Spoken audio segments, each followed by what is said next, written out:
Kazoza FM. Be your own boss. Au 103.3 MHz. Bonjour, guten Tag. Comme d'habitude, à cette heure-ci, nous nous rencontrons pour apprendre et acquérir ensemble les connaissances de la langue allemande.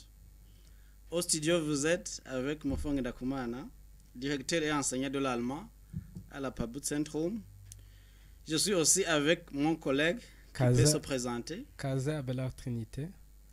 Nous sommes aujourd'hui très heureux d'accueillir dans le studio de Kazoza FM son Excellence, Monsieur l'ambassadeur de la République fédérale d'Allemagne, Monsieur Dieter Rhein, et son épouse, Iris Rhein, chargée de la coopération aussi de l'ambassade. Bonjour, Son Excellence, Monsieur l'ambassadeur, bienvenue dans le studio et dans notre émission. Bonjour et guten Tag. Guten Tag. Amahoro. Amahoro. Murakoze. Madame Iris Rhein, bienvenue aussi dans notre émission. Kase, guten Tag. Guten Tag, vielen Dank für die freundliche Einladung. Merci pour cette invitation aimable. Merci beaucoup. Monsieur l'ambassadeur, j'espère que vous vous portez très bien. Est-ce que vous connaissez au moins quelques mots Kirundi? Oui, je peux me même présenter en Kirundi. Moi, je suis Umuserukizi, Vubudagi, Muburundi. Schön. Comme nous l'avons déjà annoncé, nous sommes dans l'émission de l'enseignement de l'apprentissage de la langue allemande, sur Kazoza FM, qui est un espace où nous apprenons l'allemand. D'habitude, cette émission est animée en Kirundi, où nous enseignons l'allemand en utilisant la langue nationale, qui est le Kirundi. Mais aujourd'hui, c'est une émission très très spéciale avec nos invités de marque. Pour le moment, entre dans le vif de l'émission avec nos invités. Nous allons essayer de les poser des questions sur la promotion de la langue allemande au Burundi. Et la première question est adressée à son Excellence, Monsieur l'ambassadeur. Monsieur l'ambassadeur, nous aimerions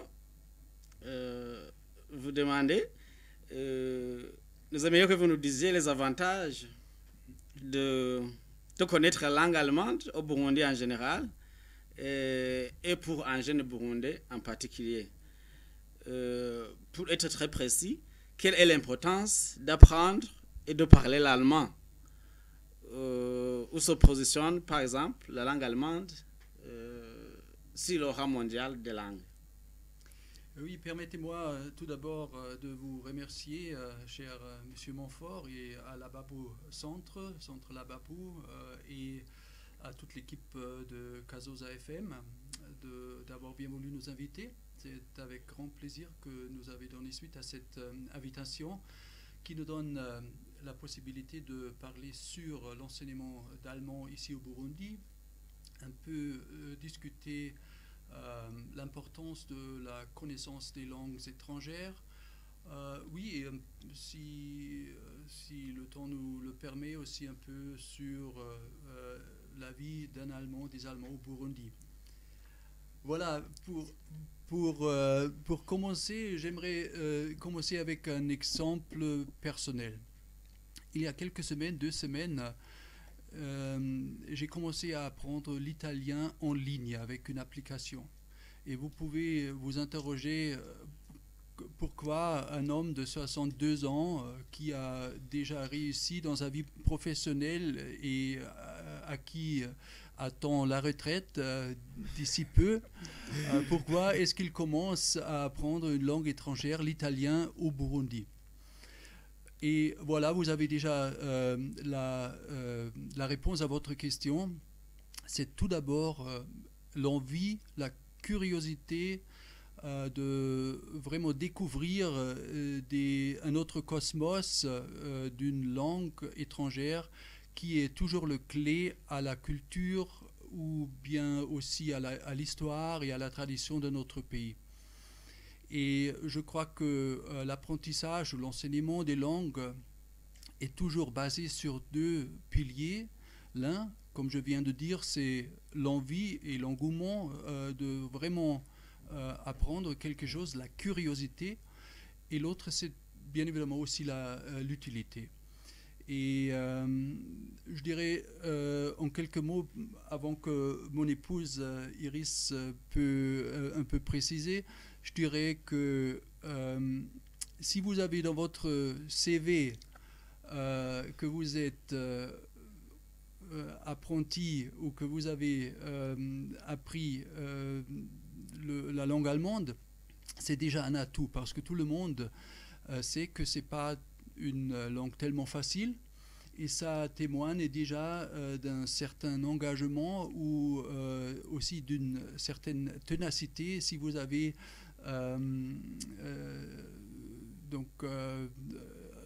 arrivé à avoir des diplômes en allemand par exemple, même si sur le pilier d'utilité il n'y a peut-être pas un avantage immédiat, mais ça va déjà donner une très bonne impression de vos CV d'avoir l'allemand dedans. Peut-être Iris, tu peux un peu raconter les opportunités qu'on a avec l'allemand. Oui, volontiers. Si on apprend allemand, on n'est pas seul. Hein. Il y a beaucoup de gens partout dans le monde qui apprennent l'allemand. Actuellement, ce sont environ 15 millions qui apprennent l'allemand partout dans le monde. C'est l'allemand est la langue maternelle pour plus de 100 millions de personnes. Et à peu près 300 millions ont appris l'allemand en tant que langue étrangère. Donc ça veut dire que si vous apprenez l'allemand, vous tombez sur un réseau des gens qui parlent la langue et avec lesquels, par exemple, vous pouvez échanger. Vous pouvez faire la connaissance d'une culture étrangère. Peut-être si vous apprenez cette langue, ça éveille votre intérêt et l'enthousiasme pour l'Allemagne moderne, pour la société, pour l'histoire, pour les relations entre les deux pays. Bien sûr, ça offre aussi une possibilité de trouver du travail, d'être embauché par des entreprises qui sont actives globalement. Ou, par exemple, ici au Burundi, on veut développer le tourisme. Le tourisme est très intéressant pour les Allemands parce que, comme vous le savez peut-être, les Allemands aiment voyager. Et le Burundi est toujours un pays qu'on ne connaît pas. Donc si on voyage en Afrique subsaharienne, on pense plutôt à l'Afrique du Sud, peut-être la Tanzanie, Kenya, la Namibie, mais on ne pense pas au Burundi. Pourquoi pas attirer les gens ici en leur offrant des bonnes connaissances de langue dans les agences de tourisme, dans l'hôtellerie, dans la restauration. Je crois que ça peut être un facteur très intéressant pour les jeunes, surtout. Merci beaucoup. Je pense que Bilal a aussi des questions à vous poser. Bon, ma question va vers vous, madame. Vous venez de dire que les Allemands aiment beaucoup voyager. Oui. Mais j'aimerais savoir comment est-ce que vous avez connu le Burundi? Par notre travail. Parce qu'on ne connaissait pas le Burundi. Bien sûr, on était que le Burundi existe sur la carte mondiale, c'est clair. Mais donc pour nous, c'était notre travail qui nous a amenés ici. Le ministère des Affaires étrangères nous a proposé ce poste à l'ambassade de la République fédérale d'Allemagne. Et comme nous travaillons tous les deux pour le ministère des Affaires étrangères, c'était bien pour nous et ADK, et on a bien voulu accepter. Bien sûr, on a réfléchi pendant une nuit. Et c'était drôle parce que mon mari, sur les couloirs du ministère des Affaires étrangères, il a rencontré un collègue qui était en poste au Burundi dans les années, je crois, 2010. Et il lui a posé la question, qu'est-ce que tu penses du Burundi? Il a dit. Et c'était un collègue qui a beaucoup voyagé, qui connaît beaucoup de postes partout dans le monde. Il a dit, le Burundi, c'était mon meilleur temps dans ma vie professionnelle. Donc on n'a plus hésité, on a dit oui, on va y aller. Vous avez déjà évoqué les opportunités que peut offrir l'apprentissage de la langue allemande, mais nous aimerions, pour un jeune, par exemple, comme nous sommes sur la radio Cassosa FM, qui met en avant la promotion de l'entrepreneuriat, quelles sont les opportunités que peut offrir la langue allemande pour un jeune entrepreneur? Par exemple, quels sont les horizons que peut lui ouvrir cette langue? Pour poser la question à qui? Peut-être à monsieur l'ambassadeur ou bien à vous. Oui, soyons honnêtes. Pour l'instant, il n'y a pas trop d'échanges commerciaux entre nos deux pays. C'est une réalité. Donc, il faut le dire franchement, pour l'instant, les opportunités sont limitées. Mais comme le gouvernement burundais vraiment mise beaucoup sur une dynamique économique à se développer, et espérons que ça va se passer, il y aura, et j'en suis sûr, il y aura beaucoup d'opportunités de profiter de l'allemand. Pour, par exemple, faire des missions officielles en Allemagne, s'il y a des foires professionnelles pour certains domaines de la vie économique. Peut-être avant même, pour les études, de faire des cours de langue en Allemagne, après être certifié par le centre APABU, on peut faire le deuxième pas et essayer d'aller en Allemagne pour avoir un cours de langue, peut-être même sur base d'une bourse qui est offerte par notre service d'échange universitaire avec son siège à Nairobi. Donc je suis sûr que l'allemand va avoir une valeur ajoutée, mais pour les Burundis en premier rang, je dirais, il est nécessaire de bien maîtriser bien évidemment le français et l'anglais au sein de la communauté est-africaine. Tout d'abord, mais dans une autre étape, l'Allemagne est le pays qui est le plus interconnecté en ce qui concerne le commerce international. Donc, et ça, c'est sûr qu'un jour ou l'autre, vous avez un contact professionnel avec l'Allemagne, si vous êtes entrepreneur. Merci beaucoup. Je peux poser une petite question aussi à Madame Iris Rein. Avec des initiatives comme celle de la Pabu Centrum ou bien d'autres organisations qui font la promotion de la langue allemande au Burundi, comment appréciez-vous ces initiatives de la promotion de la langue allemande au Burundi pour le renforcement de nos liens d'amitié et de coopération de longue date entre le Burundi et l'Allemagne, même dans les échanges socioculturels de nos deux peuples respectifs qui sont le peuple burundais et le peuple allemand? Comment vous appréciez cette promotion de cette langue ici dans notre pays, bien que l'ambassadeur vienne de préciser que il faut d'abord commencer par le français et l'anglais. D'ailleurs, nous ajoutons aussi à la Pabu Centrum dans nos visions, nous aimerions aussi que les germanophones puissent apprendre aussi le kirundi. Alors, comment appréciez-vous cette promotion de la langue allemande dans ce domaine des relations de longue date entre le Burundi et l'Allemagne? Oui, bien sûr. Chaque fois quand vous apprenez une langue étrangère comme l'allemand, ça ouvre votre horizon. Bien sûr, vous comprenez mieux l'autre, vous échangez mieux, vous parlez d'une même langue. La communication entre des hommes partout dans le monde est très importante. Et chaque contact personnel est bien évidemment un atout pour travailler ensemble, pour se connaître, pour se comprendre. Ça concerne le niveau politique, économique, mais aussi le contact dans nos sociétés. Il y a beaucoup de défis dans le monde qu'on doit soluer ensemble. Et pour cela, il faut se comprendre. Et ça va par la maîtrise des langues étrangères. Merci beaucoup.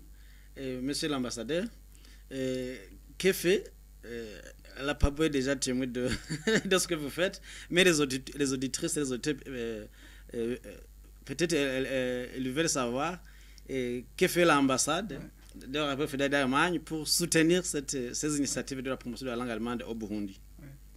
Oui, l'ambassade fait déjà pas mal de choses, mais une chose est claire aussi qu'on ne peut pas être responsable pour tout ce qui est du côté offre.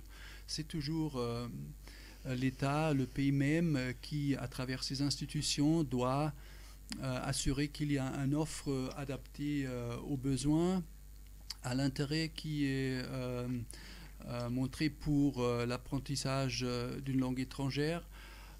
Et c'est un peu la question qui se pose pour tout ce qui est enseignement, y compris l'enseignement des langues. Mais l'ambassade d'Allemagne, avec ses moyens limités, fait beaucoup de choses. On a initié un café littéraire pour que les jeunes apprenants de l'allemand puissent rencontrer des jeunes Allemands, j'ai dit les jeunes Allemands, les jeunes Burundais apprenant de l'allemand, puissent rencontrer des jeunes Allemands pour échanger en direct, physiquement, en présentiel. On facilite des bourses dont vous, par exemple, vous-même, Monsieur Montfort, vous avez profité avec votre participation à une conférence des enseignants d'allemand à Vienne. Oui, merci. Avec votre concours, bien sûr. Voilà, avec un concours, bien évidemment. Mais on a aussi plusieurs apprenants d'allemand à l'instar en Allemagne pour des cours d'été. On a ici au Burundi, on soutient une école PACH, c'est une école partenaire de l'enseignement allemand, c'est le lycée Saint-Esprit. Et le lycée Saint-Esprit fait partie d'un réseau de 2000 écoles à travers le monde entier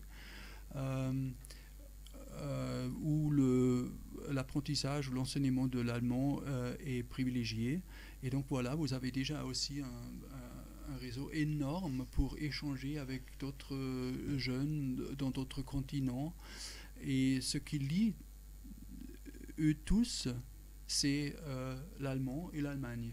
Et donc voilà, par cette initiative, on veut un peu aussi travailler à ce qu'il y a beaucoup d'ambassadeurs d'Allemagne, pas seulement l'ambassadeur Dieter Reinl et son épouse, mais qu'il y ait beaucoup de jeunes Burundais qui se voient d'être aussi ambassadeurs d'Allemagne ici au Burundi, à travers leurs expériences, leurs informations, leurs connaissances de l'allemand, mais aussi de l'Allemagne. Parce que, par exemple,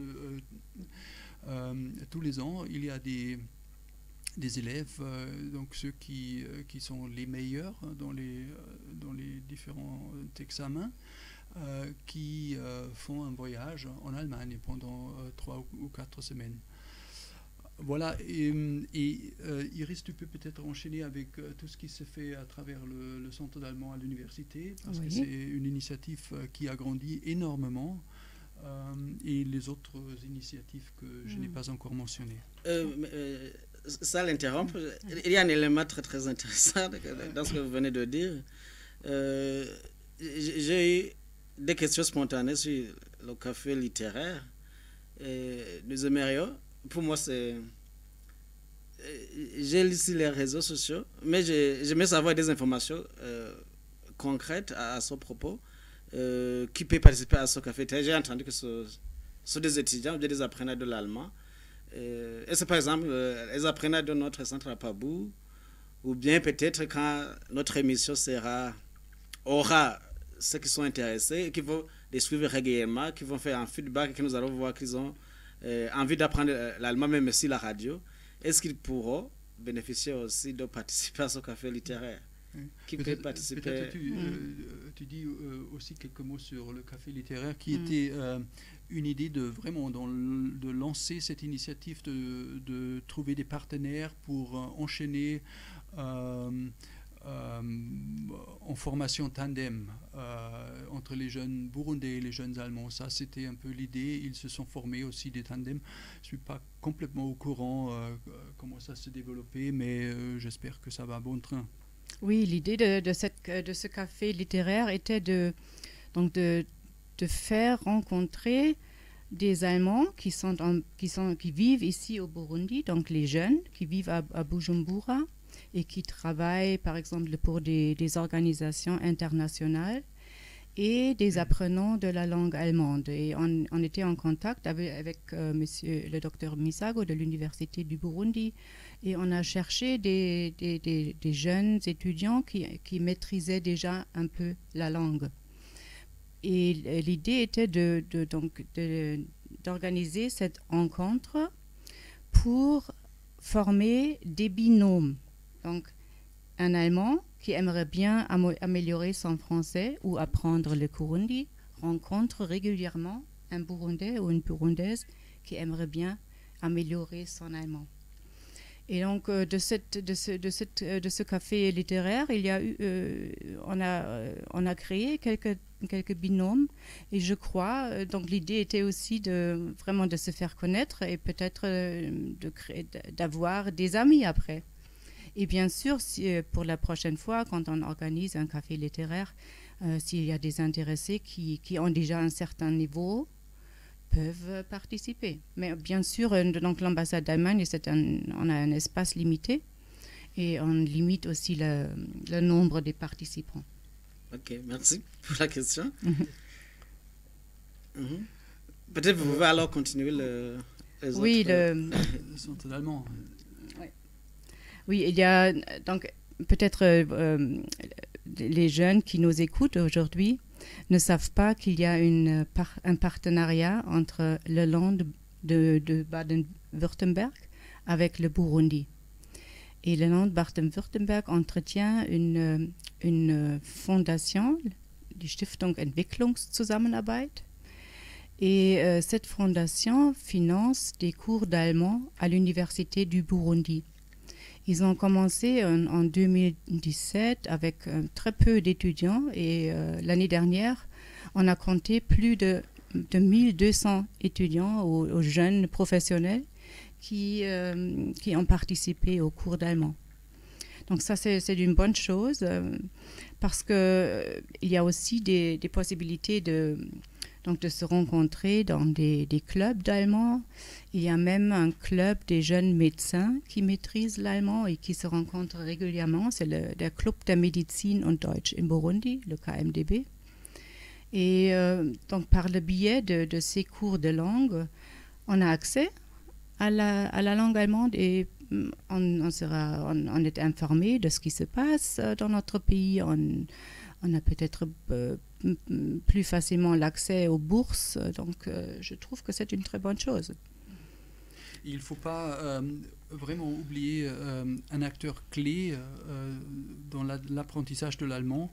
Dans la région, c'est le Goethe-Institut qui vraiment soutient toutes les initiatives dont on vient de parler avec leurs moyens aussi. En équipement, mais aussi en finançant des séjours en Allemagne, en donnant des bourses et en soutenant aussi des événements qui se sont tenus ici au Burundi et qui étaient organisés par ce club des médecins et de l'allemand, Club der Mediziner und Deutsch in Burundi. Voilà, c'est vraiment aussi un soutien qui est bien vu par nous à l'ambassade et un engagement qui est très très apprécié par l'Institut Goethe à Nairobi, qui est responsable pour toute la région ici. Oui, il y a même une coordinatrice du programme PASH, donc École Partenariat pour l'avenir. Donc, dont tu as parlé déjà, ici à Bujumbura, c'est le lycée Saint-Esprit qui offre des cours de langue allemande l'après-midi. Et c'est ce bureau de l'Institut Goethe à Nairobi qui organise des échanges, qui invite des élèves en Allemagne, qui a invité M. Montfort à Vienne. Donc oui, ils sont très actifs et ce sont eux qui ont la meilleure compétence pour encourager l'allemand au Burundi.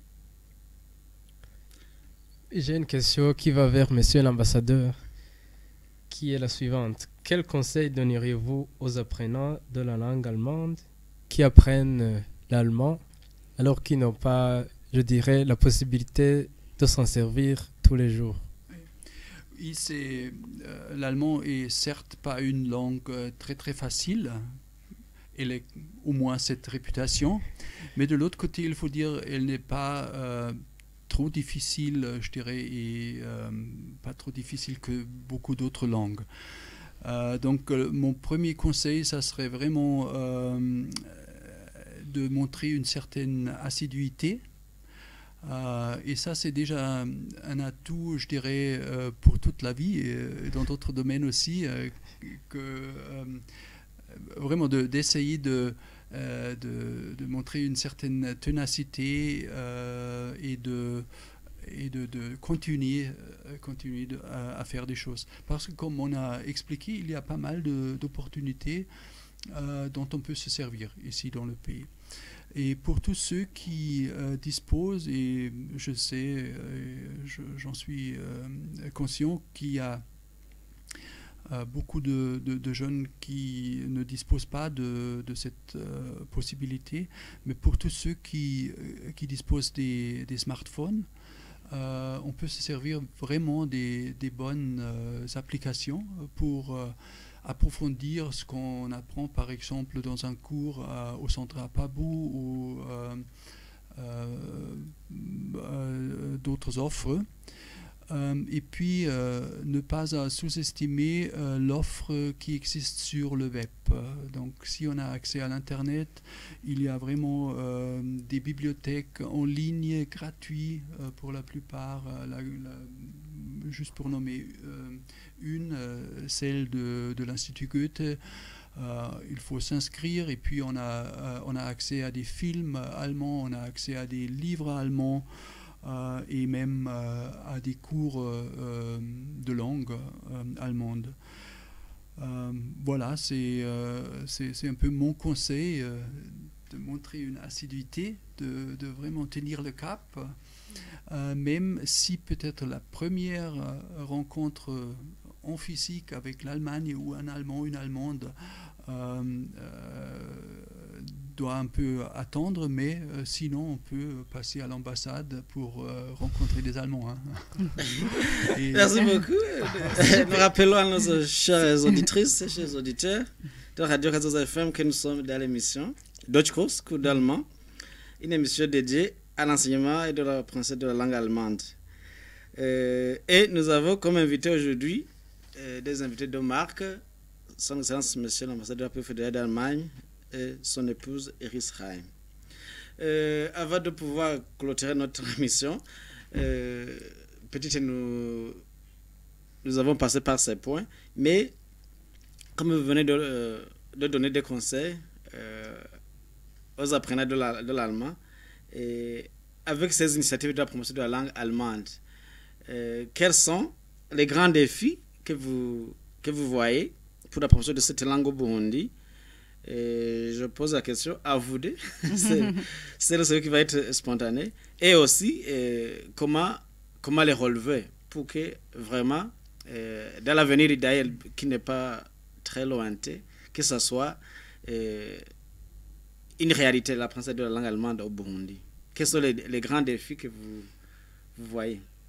Oui, pour commencer avec les grands défis, je dirais que avec l'allemand, c'est un peu la même chose comme avec tout ce qui est de l'éducation nationale. Donc on a vraiment des défis énormes c'est la formation d'enseignants.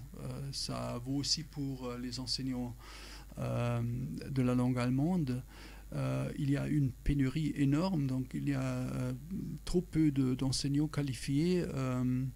Il faut vraiment essayer à contribuer à ça. Nous, en tant qu'ambassade, ou le Goethe-Institut, il a déjà commencé à y remédier un peu. On a eu 23 enseignants en formation par le Goethe-Institut, et maintenant il y aura, je crois, 6 autres qui bénéficieront d'un programme de la SEZ, la Fondation du développement du Land de Bade-Württemberg, pour tous ceux qui ne sont pas tellement familiers avec l'Allemagne.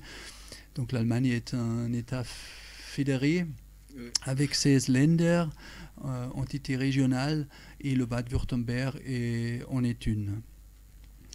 Voilà, et les autres défis, bien évidemment, ce sont les bâtiments, ce sont les aménagements, l'équipement. Mais comme je viens de dire, la responsabilité principale pour répondre et satisfaire et créer des conditions satisfaisantes, c'est toujours l'État burundais, c'est clair. Mais ce qui est clair aussi, que avec tout ce qui est de l'initiative en faveur de la langue allemande, l'État burundais toujours aura le soutien de l'ambassade et du gouvernement allemand. Ça, c'est clair. Merci beaucoup d'avoir répondu à notre invitation. C'est la fin de notre émission de l'enseignement et de l'apprentissage de la langue allemande au Burundi sur Radio Kazoza FM. Nous remercions donc chaleureusement nos chers invités, son Excellence Monsieur l'ambassadeur fédéral d'Allemagne au Burundi, et de son épouse d'avoir répondu favorablement et présent à notre invitation. Et nous vous remercions également, fidèles auditrices, auditeurs de Radio Kazoza FM, de nous avoir prêté oreille attentive. À la présentation, vous étiez avec Monfong Ndakumana et Kazé Abelard Trinité. Et nos chers invités peuvent aussi dire au revoir à nos auditrices et auditeurs. Voilà, kurze Tschane. Tschüss. Auf Wiedersehen und tschüss. Auf Wiederhören. Von mir, tschüss. Merci. Merci. Kazoza FM, be your own boss.